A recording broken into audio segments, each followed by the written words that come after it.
Hi hello ನಮಸ್ಕಾರ ಪ್ರಿಯ ವೀಕ್ಷಕರೇ, ಕರುನಾಡ ರತ್ನ ನ್ಯೂಸ್ಗೆ ಸ್ವಾಗತ ಸುಸ್ವಾಗತ. ಜಮಖಂಡಿ ತಹಸೀಲ್ದಾರ್ ಕಾರ್ಯಾಲಯ ಇವರ ಸಭಾಭವನದಲ್ಲಿ ಕಬ್ಬು ಸಾಗಾಣಿಕೆಯ ಸಮಯದಲ್ಲಿ 3-4 ಟ್ರೇಲರ್ಗಳಲ್ಲಿ ಕಬ್ಬು ಸಾಗಿಸುವುದು, ಟೇಪ್ ರಿಕಾರ್ಡರ್ಗಳನ್ನು ಹಚ್ಚುವುದನ್ನು ತಡೆಗಟ್ಟುವುದು ಹಾಗೂ ರಿಫ್ಲೆಕ್ಟರ್ ಟೇಪ್ ಅಳವಡಿಸುವುದು ಕುರಿತು ಸಭಾಭವನದಲ್ಲಿ ಸಭೆ ನಡೆಯಿತು. ಹೌದು ಪ್ರಿಯ ವೀಕ್ಷಕರೇ, ಕಬ್ಬು ಹಂಗಾಮಿನಲ್ಲಿ ಕಬ್ಬು ಸಾಗಿಸುವುದಾದರೂ ಒಂದು ಟ್ರ್ಯಾಕ್ಟರ್ ಇಂಜಿನಿಗೆ 3-4 ಟ್ರೇಲರ್ಗಳನ್ನು ಸಾಗಿಸುವುದನ್ನು ತಡೆಗಟ್ಟಲು ವಾಹನಗಳಲ್ಲಿ ಟೇಪ್ ರಿಕಾರ್ಡರ್ಗಳನ್ನು ಅಳವಡಿಸಿ ಕರ್ಕಶ ಶಬ್ದ ಮಾಲಿನ್ಯ ಮಾಡುವುದನ್ನು ನಿರ್ಬಂಧಿಸಲು ಮತ್ತು ಕಬ್ಬು ಸಾಗಿಸುವ ವಾಹನ ರಿಫ್ಲೆಕ್ಟರ್ ಟೇಪ್ ಅಳವಡಿಸುವುದು ಹಾಗೂ ಕಾರ್ಖಾನೆಯ ಆವರಣದಲ್ಲಿರುವ ಲೋಪಗಳನ್ನು ಸರಿಪಡಿಸಲು ನಿರ್ದೇಶನ ನೀಡುವುದು ಹಾಗೂ ಕಬ್ಬು ಸಾಗಾಣಿಕೆದಾರರ ಜಾಗೃತಿ ಮೂಡಿಸುವ ಕುರಿತಂತೆ ಇತರೆ ವಿಷಯಗಳನ್ನು ಚರ್ಚಿಸಲು ಸಭೆ ನಡೆಯಿತು. ಈ ಸಂದರ್ಭದಲ್ಲಿ ಉಪವಿಭಾಗಾಧಿಕಾರಿಗಳು Shweta Bidikar, DYSP Zameer sir, RTO Jayaram Nayak, CPI Mallappa Maddi sir, tahsildar Anil Badiger, ಇನ್ನೂ ಕೆಲವು ಅಧಿಕಾರಿಗಳು ಮತ್ತು ಸಕ್ಕರೆ ಕಾರ್ಖಾನೆಯ ಅಧಿಕಾರಿಗಳು ಉಪಸ್ಥಿತರಿದ್ದರು. ವರದಿ ರವಿ ದೊಡ್ಮನಿ, ಕರುನಾಡ ರತ್ನ ನ್ಯೂಸ್, ಜಮಖಂಡಿ.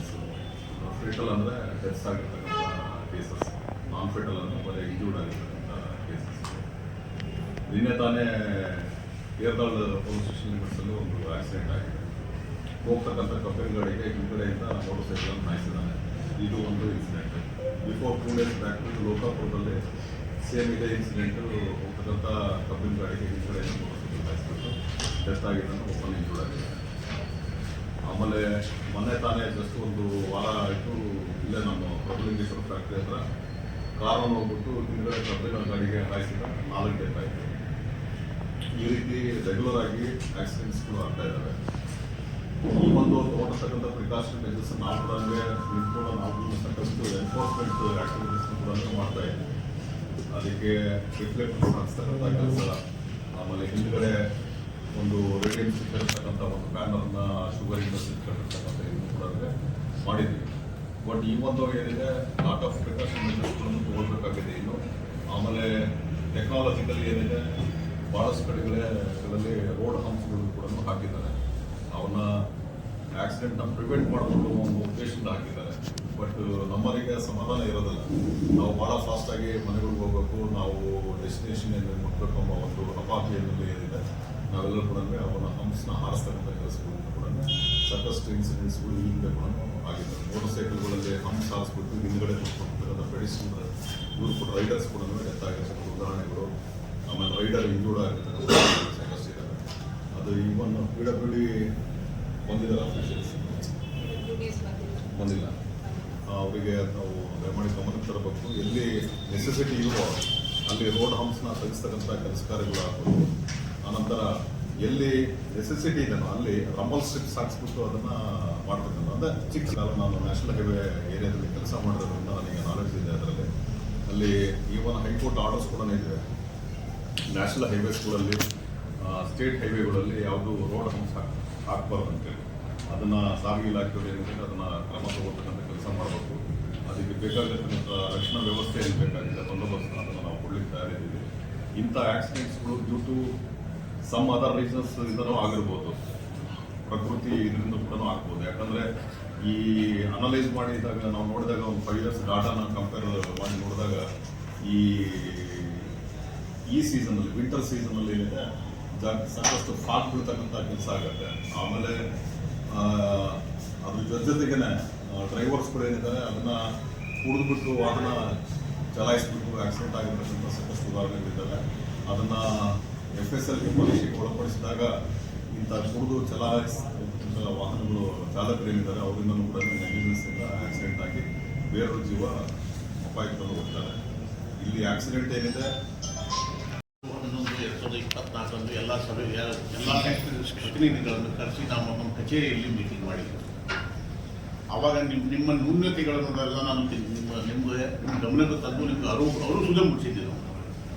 ರಿಫ್ಲೆಕ್ಟರ್ದಾಗಲಿ, ಆಮೇಲೆ ಡಾಕ್ಯುಮೆಂಟ್ಸು, ವ್ಯಾಲಿಡ್ ಡಾಕ್ಯುಮೆಂಟ್ಸ್ ಇಟ್ಕೊಂಡು ಅಂದರೆ ಬಾಂಡ್ ಮಾಡ್ಕೋಬೇಕಾದ್ರೆ ವ್ಯಾಲಿಡ್ ಡಾಕ್ಯುಮೆಂಟ್ಸ್ ಇರುವಂಥ ವಾಹನಗಳಿಗೆ ಮಾತ್ರ ಇದು ಮಾಡ್ತಂತ ಹೇಳಿದ್ವಿ. ಆದರೆ ಆಮೇಲೆ ಈ ಯಾವುದು ಟೇಪ್ ರೆಕಾರ್ಡ್ ಶಬ್ದ ಕರ್ಕಶ ಶಬ್ದ ಮಾಲಿನ್ಯ ಆಗ್ತಾ ಇರೋದ್ರಿಂದ ಸಾರ್ವಜನಿಕರಿಗೆ ತೊಂದರೆ ಆಗ್ತಾ ಇದೆ ಅನ್ನುವಂಥದ್ದು. ಆಮೇಲೆ ರಸ್ತೆ ಬದಿಯಲ್ಲಿ 25 ಕಿಲೋಮೀಟರ್ ರೇಂಜಲ್ಲಿ ನಿಮ್ಮ ಎಲ್ಲ ಫ್ಯಾಕ್ಟ್ರಿಗಳು ಕವರ್ ಆಗುತ್ತೆ. ಒಂದು ಫ್ಯಾಕ್ಟ್ರಿಯಿಂದ ಒಂದು ಫ್ಯಾಕ್ಟ್ರಿ ಹೆಚ್ಚು ಕಡಿಮೆ 25 ಕಿಲೋಮೀಟರ್ ಇದೆ. ಇವರು ಡ್ರೈವರ್ಗಳು ಎಲ್ಲೆಲ್ಲೋ ಡಾಬಾದಲ್ಲಿ ಕೂತ್ಕೊಂಡು ಎಣ್ಣೆ ಹೊಡೆದು ಸೈಡ್ ಆಗಿಬಿಟ್ಟಿರ್ತಾರೆ. ನಿಲ್ಲಿಸೋ ಅವಶ್ಯಕತೆ ಇಲ್ಲ. ಲೋಡ್ ಆಯ್ತು ಅಂತಂದ್ರೆ ನೇರವಾಗಿ ತಮ್ಮ ಫ್ಯಾಕ್ಟ್ರಿ ಬಂದು ರೀಚ್ ಆಗ್ಬೋದು. ಒಂದು 2-3 ಅವರ್ಸ್ ಅಲ್ಲಿ ರೀಚ್ ಆಗುತ್ತೆ. ಅವರೆಲ್ಲೋ ಇದು ಮಾಡ್ಕೊಂಡು ನಿಂತ್ಕೊಂಡಿರ್ತಾರೆ. ರೇಡ್ ಏನು ಇರೋದಿಲ್ಲ. ಯಾವನೊಬ್ಬನು ಬಂದು ಹಿಂದ್ಗಡೆ ಹಿಂದವನು ಹೊಡಿತಾನೆ. ಆಮೇಲೆ ಇವನು ನೋಡಿದ್ರೆ ಇವ್ನು ತಪ್ಪಲ್ಲ ಅಂತ ನಾವು ಅನ್ಕೋಬಹುದು. ಬಟ್ ಅದು ತಪ್ಪಾಗಿ ಪಾರ್ಕಿಂಗ್ ಮಾಡಿರ್ಬೋದು.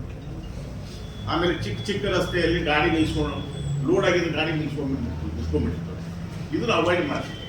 ತಮ್ಮದೇ ಯಾಕಂತ ಈಗ ನಾವೇ ಅಧಿಕಾರಿಗಳು ನಾವು ಮಾಡ್ಬೇಕಂತನ್ನೋದಕ್ಕಿಂತ ತಾವು ಫ್ಯಾಕ್ಟ್ರಿಯವರು ಅದ್ರ ಕೈ ಜೋಡಿಸ್ಬೇಕಾಗುತ್ತೆ. ಈಗ ನೋಡಿ, ಮೊನ್ನೆ ನಮಗೆ ಶಮೀರ್ಪಾಡಿ ದುರಂತದಲ್ಲಿ ಸುಮಾರು 47 ಗಾಡಿಗಳು ಅನಾಹುತಗೊಳ್ಳೋದು. 47 ಗಾಡಿಗೆ ಅದರಲ್ಲಿ ಥರ್ಡ್ ಪಾರ್ಟಿ ಇನ್ಶೂರೆನ್ಸ್ ಒಂದು 5-6 ಗಾಡಿ ಬಿಟ್ಟರೆ ಆಮೇಲೆ ಅವಘಡ ಆದ ನಂತರ ಇನ್ಶೂರೆನ್ಸ್ ಮಾಡಿದ್ದಾರೆ ಕೆಲವು. ತಾವು ಹೇಳ್ತೀರಾ ಏನೋ ಇದು ನಾವು ವ್ಯಾಲಿಡ್ ಡಾಕ್ಯುಮೆಂಟ್ಸ್ ಇದ್ದು ನಾವು ಗಾಡಿ ಮಾತ್ರ ಎಂಟ್ರಿ ಮಾಡ್ತೀವಿ. ಇದು ಈ ಶಮೀರ್ವಾಡಿ ಫ್ಯಾಕ್ಟ್ರಿ ಏನೋ ಸಣ್ಣ ಪ್ರಮಾಣದಲ್ಲಿ ಅನಾಹುತ ಆಯಿತು, ಸರಿ. ಅದೇ ದೊಡ್ಡ ಪ್ರಮಾಣದಲ್ಲಿ ಆಗಿದ್ರೆ ಇದಕ್ಕೆ ಯಾರು ಹೊಣೆಗಾರ? ಪ್ರಶ್ನೆ ಏನಂತಂದ್ರೆ ನೀವು ಎಂಟ್ರಿ ಮಾಡ್ಕೊಂಡು ಅವ್ರು ಕೊಟ್ಟು ಟ್ರಾಕ್ಟರ್ ಬೇರೆ ಇರ್ತೈತಿ. ಅದಕ್ಕೆ ಡಾಕ್ಯುಮೆಂಟ್ ಇನ್ಶೂರೆನ್ಸ್ ಇರುವುದೇ ಇಲ್ಲ. ಬೇರೆ ಏನಾರು ಆಗಿ ಹೋಗಿ ಫಿಟ್ನೆಸ್ ಏನಾರು ಆಗಿರಲಿ, ಅಟ್ಲೀಸ್ಟ್ ಇನ್ಶೂರೆನ್ಸ್ ಅಂದ್ರೆ ಇದ್ರೂ ಕೂಡ ಏನಾರು ಅನಾಹುತಗಳಾದಾಗಿ ಅವ್ರಿಗೆ ನಾವು ಆ ಕುಟುಂಬಕ್ಕೆ ಏನಾದ್ರು ಕೊಡ್ಬೋದು. ಅದು ಕೂಡ ಇರಂಗಿಲ್ಲ. ನೀವು ಹೆಂಗೆ ವೆರಿಫೈ ಮಾಡ್ತೀರಿ? ನಿಮ್ಮ ಹತ್ರ ಯಾವಾಗ ನೀವು ಅವ್ರೊಟ್ಟಿಗೆ ಒಂದು ಬಾಂಡ್ ಮಾಡ್ಕೋತೀರಿ, ಆ ಟೈಮಲ್ಲಿ ಅವ್ರು ನಂಬರ್ ಹಾಕಿ ಕೊಡ್ತಾರೋ ಅದು ವೆರಿಫೈ ಮಾಡುವಂಥ ಅದೇ ಬಂದಿದ್ದಿಲ್ಲ ಅಂತ ನೋಡೋದಿಲ್ಲ. ಫ್ಯಾಕ್ಟ್ರಿ ಸ್ಟಾರ್ಟ್ ಆಗ್ತಿರೋ ಮುಂಚೆ ಪೊಲೀಸ್ ಅದರಲ್ಲಿ ಮೀಟಿಂಗ್ ಮಾಡ್ತಾರೆ, ಗೊತ್ತಲ್ಲ. ಪ್ರತಿಯೊಂದು ಮೀಟಿಂಗ್ ಅಟೆಂಡ್ ಮಾಡ್ತಾರೆ, ಏನು ಮಾಡಬೇಕು ಅಂತ ಹೇಳ್ತಾರೆ. ನೀವು ಎಂಥದ್ದು ಮಾಡೋದಿಲ್ಲ. ಎತ್ತಿನ ಗಾಡಿಗೆ ಈಗ ಸರ್ ಹೇಳಿದ್ರು, ಹಾಂ, ಹಿಂದ್ಗಡೆ ಕಟ್ಟಬೇಕು ಮತ್ತು ಮುಂದ್ಗಡೆನೂ ಬೇಕು. ಮುಂದ್ಗಡೆ ಆರಾಮ್ಸೆ ಕಟ್ಬೋದು, ಹಿಂದ್ಗಡೆ ತೊಂದರೆ ಆಗ್ತದೆ. ಕಬ್ಬು ಹಾಕಿರ್ತಿರಲ್ಲ, ಅದಕ್ಕೆ ಒಂದು ರೌಂಡ್ ಸುತ್ತಿ ಬಿಟ್ಟರೆ ಸಾಕು, ಏನು ತೊಂದರೆ ಇಲ್ಲ, ಅದ್ರ ಕಟ್ಟಾಗುತ್ತೆ. ಎರಡನೇದು ಇನ್ನೂ ನೀವು ಈಸಿ ಮಾಡಬೇಕಂದ್ರೆ ಅವ್ರ ಎತ್ತುಗಳಿಗೆ ಕೋಡ್ ಇರಲ್ಲ, ಕೋಡ್ಗಳಿಗೆ ಒಂದು 3 ರಿಂಗ್ ಕಟ್ ಮಾಡಿಬಿಟ್ರೆ ಸಾಕು, ಶೈನ್ ಆಗ್ತದೆ. ಅದು ಸ್ವಲ್ಪ ಆಕ್ಸಿಡೆಂಟ್ ಅವಾಯ್ಡ್ ಮಾಡೋಕ್ಕೆ ಅನುಕೂಲ ಆಗ್ತದೆ. ಟ್ರ್ಯಾಕ್ಟರ್ಗಳಿಗೆ ಹಿಂದ್ಗಡೆ ಕಂಪಲ್ಸರಿ ಕಟ್ಟಿಸ್ಬೇಕು. ಅವ್ರಿಗೆ ನೀವು ಹೇಳಬೇಕು ಏನಂತಂದ್ರೆ, ಗಾಡಿ ಏನಾದರೂ ಬ್ರೇಕ್ ಡೌನ್ ಆದರೆ ರಸ್ತೆ ಮೇಲೆ ನಿಲ್ಲಿಸ್ಕೊಂಡು ಹೋಗ್ತಾರೆ. ರಾತ್ರಿ ಹೊತ್ತಲ್ಲಿ ಮೊನ್ನೆ ನೈಟ್ ನಾವು ಗದಗ ಹೋಗ್ತಿರ್ಬೇಕಾದ್ರೆ ಒಂದು 3 ಗಾಡಿಗಳು ರಸ್ತೆ ಸೆಂಟ್ರಲ್ಲಿ ನಿಂತಿರ್ತಾರಲ್ಲ, ಯಾರು ನಿಂತಿಲ್ಲ ಅವ್ರಿಗೆ, ಅವು ಕಾಣೋದೇ ಇಲ್ಲ. ಹಾಂ, ಕೆಲವೊಂದು ಟ್ರ್ಯಾಕ್ಟರ್ ಇರ್ತದೆ, ನೀವು ಅದು ಯಾವುದೂ ನೋಡಂಗಿಲ್ಲ. ನಿಮ್ಮಲ್ಲಿ ಟ್ರ್ಯಾಕ್ಟರ್ ಒಳಗಡೆ ಬರುತ್ತೆ. ಫ್ಯಾಕ್ಟ್ರಿಗೆ ಹೊರಗಡೆ ಹೋಗುವಾಗ ನೀವೆಲ್ಲ ಚೆಕ್ ಮಾಡಿ ಕಳಿಸ್ಬೋದಲ್ಲ ಅವ್ರಿಗೆ, ಯಾಕೆ ಹೇಳೋದಿಲ್ಲ. ಮತ್ತು ಇನ್ನೊಂದು ಮುಂದುವರೆದು ಏನು ಮಾಡೋದು, ನೈಟ್ ಮತ್ತು ಸಾಯಂಕಾಲ ಆದ ತಕ್ಷಣ ಮುಂದೆ ಓಡಾಟ ಜಾಸ್ತಿ ಆಗ್ತದೆ ಟ್ರ್ಯಾಕ್ಟರ್ಗಳು. ಅದನ್ನು ನೀವು ಸ್ವಲ್ಪ ಅವಾಯ್ಡ್ ಮಾಡಿಸ್ಬೇಕು. ಏನು ಮಾಡ್ತೀರಿ, ಹೆಂಗೆ ಮಾಡ್ತೀರಿ ನಿಮಗೆ ಗೊತ್ತಿರ್ತದೆ. ಅವ್ರು ಏನಾದ್ರು ಬರಲಿ, ರಾತ್ರಿ ಅದಂತ ಜಾಸ್ತಿ ಆಗ್ತದೆ. ಆಮೇಲೆ ರಾತ್ರಿ ಒಳಗಡೆ ಬರುವಾಗ ಅವರು ಡ್ರಿಂಕ್ ಮಾಡಿದ ಬಗ್ಗೆ ಏನಾದ್ರು ಚೆಕ್ ಮಾಡೋಕ್ಕೆ ನಿಮ್ಮ ಹತ್ರ ಇದ್ದರೆ ಅದ್ರ ಬಗ್ಗೆ ವ್ಯವಸ್ಥೆ ಮಾಡ್ಕೊಂಡು ಹೋಗ್ತಾರೆ. ತಗೊಳ್ಳಿ, ಏನು ಭಾಳ ಕಾಸ್ಟ್ಲಿ ಇಲ್ಲ ಅದು. ಜಸ್ಟ್ ನೀವು 1-2 ಸಲ ಓದಿಸಿ ಎಲ್ಲರೂ ಕಡೆ ಮಾಡ್ತಾರೆ. ಅರ್ಥ ಮಾಡ್ಕೊಳ್ಳಿ. ಕಂಪನಿಗಳಿಗೆ ಏನು ತೊಂದರೆ ಇಲ್ಲ, ಅದ್ರ ಸಿಕ್ಕೊಳಕ್ಕೆ ಒಂದೊಂದಿದ್ರು ಸಾಕು. ಸುಮ್ಮನೆ ಜಸ್ಟ್ ಮುಂದೊಂದು ಸೆಕ್ಯೂರಿಟಿ ಗಾರ್ಡ್ ಇರ್ತಾರೆ, ಅವ್ರಿಗೆ ಯಾಕೆ ಹೋಗಿ ಊದಿಸಿದ್ರೆ ಸಾಕು, ಕಡಿಮೆ ಆಗ್ತದೆ. ಸ್ವಲ್ಪ ಮಾಡಬೇಕು. PWD ಅವ್ರನ್ನ ಕರೆಸ್ರಿ, ಮುದೋಳ ಮಾರ್ಷ್ನೂರ್ ಅವ್ರಿಗೆ ಕರೆಸ್ರಿ, ಪಾಟೀಲ್ರೆ. ಇಲ್ಲಿ ನಾವು ಬಂಡಿ ಬಡ್ಡರ್ ಕರೆಸ್ತೀವಿ, ಬೆಳಿಗ್ಗೆ ಒಳಗೂ ಕರೆಸ್ತೀವಿ. ಎಲ್ಲೆಲ್ಲಿ ನಮಗೆ ಈಗ ಏನು ಇವು ಅಂತಾರಲ್ಲ, ಏನು ರೋಡ್ ಹಂಪ್ಸ್ ಏನಿದಾವಲ್ಲ, ಅವುಗಳನ್ನೆಲ್ಲ ಎಲ್ಲೆಲ್ಲಿ ಅವಶ್ಯಕತೆ ಐತಿ, ಎಲ್ಲಿ ಇಲ್ಲ. ಎಲ್ಲೆಲ್ಲೋ ಒಂದೊಂದ್ ಕಡೆ ದೊಡ್ಡದು ಮಾಡಿರ್ತಾರ, ಒಂದ್ ಕಡೆ ಅವಶ್ಯಕತೆ ಇರೋರಿಗೆ ಏನೂ ಇರೋದಿಲ್ಲ, ಅಲ್ಲಿ ಸ್ಪೀಡ್ ಆಗಿ ಹೋಗಿ ಆಕ್ಸಿಡೆಂಟ್ಸ್ ಆಗ್ತಾವೆ. ಸೊ ಅಂತಹ ಸ್ಪಾಟ್ಗಳು ಆಫೀಸರ್ಸ್ ಆಗಿ ನೀವೆಲ್ಲರೂ ಇದ್ದೀರಿ, ಮೀಡಿಯಾದವರು ಇದ್ದಾರ, ನಿಮ್ಗೆ ಎಲ್ಲಿ ಅವಶ್ಯಕತೆ ಐತಿ ಎಲ್ಲಿ ಇಲ್ಲ ಅನ್ನೋದ್ರ ಬಗ್ಗೆ ನಮಗೆ ಲಿಸ್ಟ್ ಕೊಟ್ರಿ ಅಂತಂದ್ರೆ ನಾವು ಅದ್ರ ಪ್ರಕಾರ PWD ಅವ್ರಿಗೆ ಡೈರೆಕ್ಷನ್ಸ್ ಕೊಡ್ಬೋದು. ಇದು ಫಸ್ಟ್ ಪ್ರಯಾರಿಟಿ, ಫಸ್ಟ್ ವರ್ಕ್ ಇದನ್ನ ಮಾಡ್ರಿ. ರಿಫ್ಲೆಕ್ಟರ್ಗಳು ಎಲ್ಲೆಲ್ಲಿ ಕರ್ವ್ ತಗೋತಿರ್ತೀವಿ ಅಲ್ಲಿ ಸೈನೇಜ್ ಬೋರ್ಡ್ಗಳು ಇರೋದಿಲ್ಲ ಬಹಳಷ್ಟು. ಅಂದ್ರೆ ರಸ್ತೆ ಒಳಗೆ ನಾವು ಕಡ್ಡಾಯವಾಗಿ ಅನುಸರಿಸಬೇಕಾದ ಕ್ರಮಗಳೇ ರಸ್ತೆಗಳಲ್ಲಿ ಇರೋದಿಲ್ಲ, ಸೈನೇಜ್ ಬೋರ್ಡ್ಗಳಿಲ್ಲ. ಅದನ್ನ PRD ಅವರು, ನಮ್ಮ ಇಒಸ್ ಇದ್ದಾರೆ, ಇಒಗಳು ಅದನ್ನ ಡೈರೆಕ್ಷನ್ಸ್ ನೀವು PRD ರಸ್ತೆಗಳಿದ್ವು ಅಂತಂದ್ರೆ ಕಂಪಲ್ಸರಿ ಕೊಡ್ಲೇಬೇಕು. ಇವುಗಳನ್ನ ಆಕ್ಟಿವ್ ಆಗಿ ನೀವು ಡೈರೆಕ್ಷನ್ಸ್ಗಳನ್ನ ಅವ್ರಿಗೆ ಕೊಡಬೇಕು. PWD ಅವ್ರಿಗೆ ತಹಶೀಲ್ದಾರ್ಸ್ ಇವತ್ತೇ ಕರ್ಕೊಂಡು ಕುತ್ಕೊಂಡು ಮಾತಾಡಿಸಿ ಅವರಿಗೆ ಡೈರೆಕ್ಷನ್ಸ್ಗಳನ್ನ ಕೊಡ್ರಿ. ಇಬ್ರು ಬೆಳಗಾವಿಗೆ ಹೋಗ್ಯಾರ, ಅಧಿವೇಶನಕ್ಕೆ ಹೋಗ್ಯಾರ. ಸೊ ಇನ್ನು ಮುನ್ಸಿಪಾಲಿಟಿ ಚೀಫ್ ಆಫೀಸರ್ಸ್ ಇದೀರಿ, ಕಮಿಷನರ್ಸ್ ಇದೀರಿ. ನಿಮ್ದು ಏನಂತಂದ್ರ ಈಗ ಎಲ್ಲಾ ನಾವು ರಸ್ತೆಗೆ ಹಚ್ಚಿನೇ ಸಿಟಿಗಳಿದಾವ, ಯಾವುದು ಸಹ ಇಂಟೀರಿಯರ್ ಒಳಗೆ ಹೋಗಿ ಸಿಟಿಗಳಿಲ್ಲ. ಅಂದ್ರೆ ನಮ್ಮ ಎಲ್ಲಾ ಕಬ್ಬಿನ ಗಾಡಿಗಳು ಮುಧೋಳ ಸಿಟಿ ಒಳಗಂತ್ರಿ ಮೇಜರ್ ಅದು, ಮುಧೋಳದವ್ರಿಗೆ ಗೊತ್ತು. ಈಗೇನ್ ನಾವು ಲಿಂಕ್ ರೋಡ್ ಮಾಡಿವಿ, ಅಲ್ಲಿ ಒಂದ್ ಸ್ವಲ್ಪ ತಕ್ಕ ಮಟ್ಟಿಗೆ ಆಕ್ಸಿಡೆಂಟ್ಸ್ ಅಥವಾ ಏನೋ ಒಂದು ಟ್ರಾಫಿಕ್ ಕಡಿಮೆ ಆಗಿದೆ ಅಂತ ಕೇಳ್ತೀವಿ. ಬಟ್ ಅದೆಷ್ಟು ಮಟ್ಟಿಗೆ ಸುಧಾರಿಸದ ಅನ್ನೋದು ನಮ್ಗಿನ್ನೂ ಗೊತ್ತಾಗಿಲ್ಲ. ಅಲ್ಲಿನ್ನೂ ರಸ್ತೆ ಮಾಡುವ ಸ್ಥಿತಿ ಒಳಗಿರೋದ್ರಿಂದ ಕಂಪ್ಲೀಟ್ ಆಗಿ ವೆಹಿಕಲ್ಗಳು ಸಹ ಅಲ್ಲಿ ಪಾಸ್ ಆಗತ್ತಿಲ್ಲ.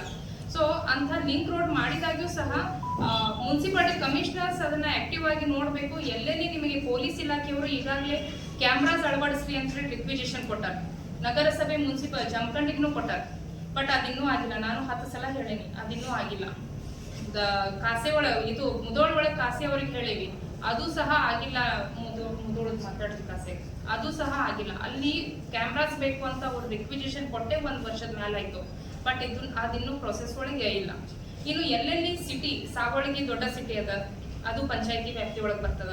ಹಂಗೆ ನಮಗೆ ಲೋಕಾಪುರ ಇಂಥಲ್ಲೂ ಸಹ ಮುನ್ಸಿಪಾಲಿಟಿ ಚೀಫ್ ಆಫೀಸರ್ಗಳು ಅವಶ್ಯಕತೆ ಬಿತ್ತು ಅಂದ್ರೆ ಆ ಪೊಲೀಸ್, ಆ ಕನ್ಸರ್ನ್ ಜುರಿಸ್ಡಿಕ್ಷನಲ್ ಪೊಲೀಸ್ನವ್ರ ಜೊತೆ ಮಾತಾಡ್ಕೊಂಡು ಯಾವ ರೀತಿ ನಾವು ಆಕ್ಸಿಡೆಂಟ್ ಕಮ್ಮಿ ಮಾಡಬೇಕು ಅನ್ನೋದ್ರ ಬಗ್ಗೆ ನೀವು ಡೈರೆಕ್ಷನ್ಸ್ ತಗೋಬೇಕು. ನಿಮ್ಮ ಊರನ್ನ ಸುರಕ್ಷಿತವಾಗಿ ಇಳಿಸ್ಕೊಳ್ಳೋ ಜವಾಬ್ದಾರಿ ಎಲ್ಲಾ ನಗರಸಭೆ ಕಮಿಷನರ್ಸ್, ಚೀಫ್ ಆಫೀಸರ್ಗಳದ್ದು. ಅಲ್ಲಿ ಆಕ್ಸಿಡೆಂಟ್ ಆಗ್ತದ ಅಂದ್ರೆ that is not because of PWD ರಸ್ತೆ, ದಟ್ ಈಸ್ ಬಿಕಾಸ್ ಆಫ್ ನಿಮ್ಮ ಊರಾಗ ನೀವು ಯಾವ ರೀತಿ ಪ್ರಿಕಾಷನ್ಸ್ ತಗೋಬೇಕು ಅನ್ನೋದನ್ನ ನೀವು ಗಮನ ಹರಿಸಬೇಕು. ಲಿಸ್ಟ್ ಮಾಡ್ರಿ, ಅವುಗಳನ್ನೆಲ್ಲ ತಗೊಂಡ್ ಬರ್ರಿ, ಮತ್ತೊಂದ್ಸಲ ಮೀಟಿಂಗ್ ಮಾಡೋಣ, ಕೋಆರ್ಡಿನೇಟ್ ಮಾಡೋಣ, ಯಾರ್ಯಾರಿಗೆ ಏನೇನ್ ಮಾಡಿಸ್ಬೇಕು ಆ ಕೆಲಸಗಳನ್ನ ಮಾಡಿಸೋಣ. ಯಾರು ಸಹ ಈ ವಿಷಯಗಳನ್ನ ಚರ್ಚೆನೆ ಮಾಡೋದಿಲ್ಲ. ಯಾರು ಸಹ ಇವು ನಮಗೆ ಸಂಬಂಧಿನ PWD ಐತಂತ ಅವರು ಮುನ್ಸಿಪಾಲಿಟಿ ಅಂತ ಅವರು ಹಿಂಗೆ ಬಿಟ್ಕೊಂತನ ಹೋಗಿ ಬಂದಿರಿ. ಸೋಫಾರ್ 1 ವರ್ಷದ ಮೇಲಾಯ್ತು. ನೆಕ್ಸ್ಟ್ ಈಗ ಫ್ಯಾಕ್ಟ್ರಿ ವಿಷಯಕ್ಕೆ ಬರ್ತೇನೆ. ಈಗ ಎಲ್ಲರೂ 3 ಜನ ಡೈರೆಕ್ಷನ್ಸ್ ಕೊಡ್ತಾರೆ ನಿಮ್ಗೆ. ರಿಫ್ಲೆಕ್ಟರ್ ಕಾರ್ಡ್ಸ್ ಇದ್ರೆ ಅವುಗಳಿಗೂ ರಿಫ್ಲೆಕ್ಟರ್ ಹಚ್ಚೋದು. ನಿನ್ನೆ ನಾನು ನೈಟ್ ಬರುವಾಗನೇ 3 ವೆಹಿಕಲ್ಸ್ ಗಳು ಕಂಟಿನ್ಯೂಸ್ ಆಗಿ ಬುಲ್ಲಟ್ ಕಾರ್ಡ್ ಬರ್ಲಿಕ್ಕೆ ಅವುಗಳಿಗೆ ಹಿಂದೆ ಮುಂದೆ ಏನೂ ಇಲ್ಲ. ನನ್ನ ಗಾಡಿನ ಆಲ್ಮೋಸ್ಟ್ ನಾ ಮುಂದೆ ಹೋಗಿ ಸ್ಟಾಪ್ ಮಾಡಿ, ನನಗೆ ಅದು ಸೆನ್ಸ್ ಅಂದ್ರೆ ಮುಂದೆ ಹೋದಾಗ ಕಾಣ್ತೈತೆ ಅದೊಂದು ಕಬ್ಬಿನ ಗಾಡಿ ಹೊಂಟೈತೆ ಅಂತ ಹೇಳಿ, ಅಲ್ಲಿ ತನಕ ಕಾಣದೇ ಇಲ್ಲ ಅದು. ಸೊ ಅದಕ್ಕೆ ಈಗ ಇವ್ರು ಡೈರೆಕ್ಷನ್ಸ್ ಕೊಟ್ಟಾರ. ಒಂದು ಇನ್ಶೂರೆನ್ಸ್ ನೋಡ್ರಿ, ಆಕ್ಟಿವ್ ಇನ್ಶೂರೆನ್ಸ್ ನೋಡ್ರಿ, ಥರ್ಡ್ ಪಾರ್ಟಿ ಇನ್ಶೂರೆನ್ಸ್ ನೋಡ್ರಿ. ಮೊನ್ನೆ ಈಗ ಸಮೀರ್ ವಾಡಿಗೆ ಯಾಕೆ ಎಕ್ಸಾಂಪಲ್ ಕೊಡಾತೀವಿ ಅಂತಂದ್ರೆ ಅದು ನಮಗೆ ಆ ಇನ್ಸಿಡೆಂಟ್ ಆದ್ಮೇಲೆ ವೆಹಿಕಲ್ಗಳನ್ನ ಸರ್ವೆ ಮಾಡಿದ್ವಿ. ಪ್ರತಿ ವರ್ಷ ನಾವು ಯಾರು ಹೋಗಿ ಟ್ರೇಲರ್ಗಳು, ಟ್ರ್ಯಾಕ್ಟರ್ಗಳು ಇವುಗಳನ್ನ ಸರ್ವೆ ಮಾಡೋದಿಲ್ಲ. ಆ ಇನ್ಸಿಡೆಂಟ್ ಆಗಿರೋದಕ್ಕೆ ನಮಗೆ ಗೊತ್ತಾಯ್ತು ದಟ್ ಮ್ಯಾಕ್ಸಿಮಮ್ 90% ಆಫ್ ದಿ ವೆಹಿಕಲ್ಸ್ಗೆ ಇನ್ಶೂರೆನ್ಸ್ ಇರೋದಿಲ್ಲ. ಯಾವ ಬಾಂಡ್ ಮಾಡ್ಕೊಂಡಿರ್ತೀವಿ ನೀವು ಆ ವೆಹಿಕಲ್ಸ್ ನಿಮ್ ಫ್ಯಾಕ್ಟ್ರಿಗೆ ಬರೋದಿಲ್ಲ, ಬೇರೆ ಯಾವ್ಯಾವ ಬಂದ್ಬಿಡ್ತಾವ. ಓಕೆ, ಸೊ ಅವುಗಳನ್ನ ನೀವು ಸೀರಿಯಸ್ ಆಗಿ ತಗೋಬೇಕು.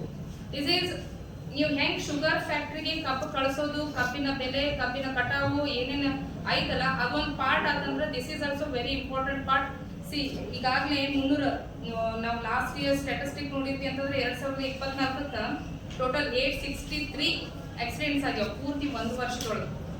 ಇನ್ನು ನಮ್ಮ ಡಿಸೆಂಬರ್ ಅಂತ್ಯ ಆಗಿಲ್ಲ, ಆಲ್ರೆಡಿ 792 ಆಕ್ಸಿಡೆಂಟ್ಸ್ ನಮ್ಮ ಇಡೀ ಡಿಸ್ಟ್ರಿಕ್ಟ್ ಒಳಗೆ. ಅಂದ್ರೆ ಮೇ ಬಿ ಈ ಸ್ಟ್ಯಾಟಿಸ್ಟಿಕ್ ನಾವು ಈ ವರ್ಷ ಮುಗಿಯೋದ್ರೊಳಗೆ ರೀಚ್ ಆಗ್ಬಿಡ್ತೀವಿ. ಸೊ ಎಲ್ಲಿಯೂ ಸಹ ಕಡಿಮೆ ಆಗ್ಲಿಕ್ಕತ್ತಿಲ್ಲ. ಈ ಆಕ್ಸಿಡೆಂಟ್ ಆಗುವಂತ ಒಂದು ಏನು ಅಪಘಾತಗಳಿದಾವಲ್ಲ ಎಲ್ಲೂ ಸಹ ಕಡಿಮೆ ಆಗ್ಲಿಕ್ಕತ್ತಿಲ್ಲ. ಸೊ ಅದಕ್ಕೆ ನಾವು ಆಫೀಸರ್ಸ್ ನಮ್ದು ಎಷ್ಟು ಜವಾಬ್ದಾರಿ ಐತೇನೋ ಹಂಗೆ ಸಾರ್ವಜನಿಕರದು ಐತಿ. ವಿದ್ಯಾರ್ಥಿಗಳು ಗಾಡಿ ಓಡಿಸೋದು, ಹೆಲ್ಮೆಟ್ ಹಾಕೊಳ್ಳೋದು. ಆಮೇಲೆ ಮೊನ್ನೆ ಏನ್ ಇನ್ಸಿಡೆಂಟ್ ಆಯ್ತು, 4 ಜನ ಹೆಂಗ್ ಸತ್ರು ಅದಂತ್ರಿ ಕೇಳೋದಕ್ಕೆ ಸಹನೀಯ ಆಗೋದಿಲ್ಲ. ಅವ್ರ ಫ್ಯಾಮಿಲಿ ಮೆಂಬರ್ಸ್ ಹೆಂಗ್ ಸೆಸ್ಕೊಳ್ಲಿಕ್ಕತ್ತಾರೋ ಗೊತ್ತಿಲ್ಲ. ಅಷ್ಟು ರ್ಯಾಶ್ ಆಗಿ ಗಾಡಿ ಹೊಡೆಯೋದು ಅದೆಲ್ಲ ಸಾರ್ವಜನಿಕರು ಸಹ ಅಷ್ಟೇ ಜವಾಬ್ದಾರಿ ಇರ್ತದ. ಅವರು ಸಹ ಇನ್ಶೂರೆನ್ಸ್ ಇದು ಲೈಸೆನ್ಸ್ ಇಶ್ಯೂ ಮಾಡಿರಂಗಿಲ್ಲ. ನಾವೇ ಎಷ್ಟೋ ಹುಡುಗರಿಗೂ ಲೈಸೆನ್ಸ್ ಇಶ್ಯೂ ಮಾಡ್ತೀವಿ ಅಂತ ಹೇಳಿ ಕಳಿಸ್ತೀವಿ. 18, 21, 22 ಆದ್ರೂ ಲೈಸೆನ್ಸ್ ಮಾಡ್ಕೊಳಂಗಿಲ್ಲ, ಹಂಗೆ ಓಡಾಡಿಸ್ತಿರ್ತಾರ.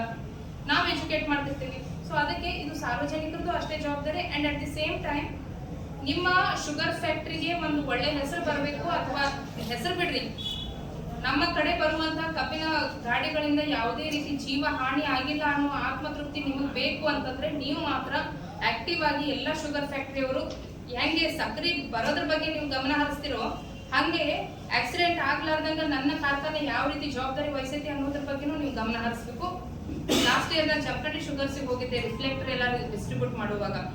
ಸೊ ಹಂಗೇನೆ ನೀವು ಎಲ್ಲರೂ ಈಗ ಆಲ್ರೆಡಿ ಮಾಡಿರಿ, ಅದನ್ನೆಲ್ಲ ಪ್ರೊಸೆಸ್ ಆ ಸ್ಟೇಜ್ ಮುಗಿದು ಹೋಗ್ಯದ. ಅದು ಒಂದು ಹಂತಕ್ಕೆ ಫಸ್ಟ್ ಒಂದು 15 ಡೇಸ್ ಅಷ್ಟೇ ವಿ ಡಿಸ್ಟ್ರಿಬ್ಯೂಟ್ ದಿ ರೆಫ್ರಿಕೇಟರ್ ಕೊಡ್ತೀವಿ, ಇನ್ಸ್ಟ್ರಕ್ಷನ್ಸ್ ಕೊಡ್ತೀವಿ, ವಾಚ್ ಅಂಡ್ ವಾಟ್ ಮಾಡ್ತೀವಿ. ಅದಾದ್ಮೇಲೆ ನೀವು ಶುಗರ್ ಫ್ಯಾಕ್ಟ್ರಿ ಒಳಗೆ ಬಿಸಿ ಆಗ್ಬಿಡ್ತಿರಲ್ಲ ಕ್ರಶಿಂಗ್ ಒಳಗ, ಈ ಪಾರ್ಟ್ ಅನ್ನ ನೆಗ್ಲೆಕ್ಟ್ ಮಾಡ್ತೀವಿ.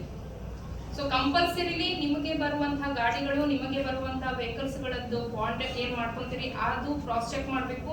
ಇವರೇನು ಡ್ರಿಂಕ್ ಅಂಡ್ ಡ್ರೈವ್ ಮಾಡುವಂತಹ ಡ್ರೈವರ್ಸ್ ಇದ್ರೆ ಅವುಗಳನ್ನ ಫಸ್ಟ್ 15 ಡೇಸ್ ಈಗ ಮಾಡಿ, ಒಂದ್ 15 ದಿವಸ ಮಾಡಿದ್ರಿ ಅಂತಂದ್ರೆ ನನ್ನ ಕಾರ್ಖಾನೆ ಒಳಗೆ ಕುಡಿದು ಹೋಗೋರಿಗೆ ಯಾರಿಗೂ ಪ್ರವೇಶ ಇಲ್ಲ ಅಂದ್ರೆ ನೀವು ಅವ್ರಿಗೆ ಗೊತ್ತಾಯ್ತಂದ್ರೆ ಅವರು ಕ್ರಮೇಣವಾಗಿ ಬಿಟ್ಟು ಬಿಡ್ತಾರೆ. ಕುಡಿದು ಗಾಡಿ ಓಡಿಸೋದ್ರಿಂದ ಏನೇನ್ ಆಗ್ತದಂತ so far we have seen. And ಇದಕ್ಕೆ ನಾನು ಯಾಕೆ ಬಹಳ ಟೆರಿಬಲಿ ಆ ಆಕ್ಸಿಡೆಂಟ್ ಆದ್ಮೇಲೆ ಇದು ಮಾಡ್ಲೇಬೇಕು ಅಂತ ನಮ್ಗೆಲ್ಲರಿಗೂ ಯಾಕೆ ಅನ್ಸ್ತಂದ್ರ, ಮತ್ತೊಂದು ಶಾಲೆ ವಿದ್ಯಾರ್ಥಿಗಳದ್ದು ಲಾಸ್ಟ್ ಇಯರ್ ಆಗಿತ್ತು ಇನ್ಸಿಡೆಂಟ್. ಸೊ ಅಂಥವುಗಳು ನಮ್ಮ ಉಪವಿಭಾಗಗಳಿಗೆ ಯಾವುದೇ ರೀತಿ ಏನು ಆಗ್ಬಾರ್ದು, ದುರ್ಘಟನೆಗಳು ಆಗ್ಬಾರ್ದು. ಇದಕ್ಕೆ ನಾವು ಅಧಿಕಾರಿಗಳು ಎಷ್ಟು ಜವಾಬ್ದಾರರು, ಸಾರ್ವಜನಿಕರು ಅಷ್ಟೇ ಜವಾಬ್ದಾರರು, ನೀವು ಸಹ ಅಷ್ಟೇ ಜವಾಬ್ದಾರರು, ಸಕ್ಕರೆ ಕಾರ್ಖಾನೆಗಳು. ಸೊ ಅದಕ್ಕೆ ದಯವಿಟ್ಟು ಈ ಎಲ್ಲ ಇನ್ಸ್ಟ್ರಕ್ಷನ್ಸ್ ಗಳನ್ನ ನೀವೇ ಸುಮ್ಮನೆ ನಿಮ್ಮ ಅದೇನು ವಿಂಗ್ ಅದೆಲ್ಲ ಅದ್ರ ಜೊತೆ ಮಾತಾಡ್ಕೊಂಡು ಇವತ್ತಿನಿಂದನೇ ಆಕ್ಟಿವ್ಲಿ ಪಾರ್ಟಿಸಿಪೇಟ್ ಮಾಡ್ರಿ. ನಿಮಗೆ ಪೊಲೀಸ್ ಇಲಾಖೆಯಿಂದ ಒಬ್ಬೊಬ್ಬ ಸಿಬ್ಬಂದಿ ಬೇಕಂದ್ರೆ ನಮ್ಮ DSP ಅವರು ಈಗಲೇ ಹೇಳ್ಯಾರ, ಸಿಬ್ಬಂದಿಗಳನ್ನ ಕೊಡ್ತೀವಿ. Hardly we are having only 7 factories, 7 ಫ್ಯಾಕ್ಟ್ರಿಗಳಿಗೆ ಮೆನ್ಗಳನ್ನ ಕೊಡೋದ್ರಿಗೆ ನಮ್ಗೇನು ತೊಂದರೆ ಇಲ್ಲ. ಸಿಬ್ಬಂದಿ ಕೊಡ್ತೀವಿ. RTO ಅವರು ಅಲ್ಲಿ ಬರ್ತಾರ, ಅಲ್ಲಿಯೂ ಸಹ ಇವ್ರೇನ್ ಹೇಳಿದ್ರು ಅದ್ರ ಪ್ರಕಾರ ಒಂದು ನೀವು ಮೀಟಿಂಗ್ ಅನ್ನ ಇಟ್ಕೊಂಡ್ರಿ ಅಥವಾ ಅವೇರ್ನೆಸ್ ಮಾಡಿದ್ರಿ, ಡೈರೆಕ್ಷನ್ಸ್ ಕೊಡ್ಬೇಕು ಅಂತ ಹೇಳಿದ್ರಿ ಅಂತಂದ್ರೆ ಅವರಿಬ್ರು 7 ಫ್ಯಾಕ್ಟ್ರಿಗೂ ಬಂದು ನಾವ್ ಹೆಂಗ್ ಈಗ ಮಂತ್ಲಿ ನಿಮ್ಮ ಫ್ಯಾಕ್ಟ್ರಿಗಳಿಗೆ ವಿಸಿಟ್ ಮಾಡ್ಲಿಕ್ಕತ್ತಿಲ್ಲ, ಹಂಗೆ ಈ ಕೆಲಸನೂ ಸಹ ಎವ್ರಿ 15 ಡೇಸ್ ಅಷ್ಟೇನು ಮಾಡಿಲ್ಲ. ಈ ವರ್ಷ ಮಾಡಿ ಎವ್ರಿ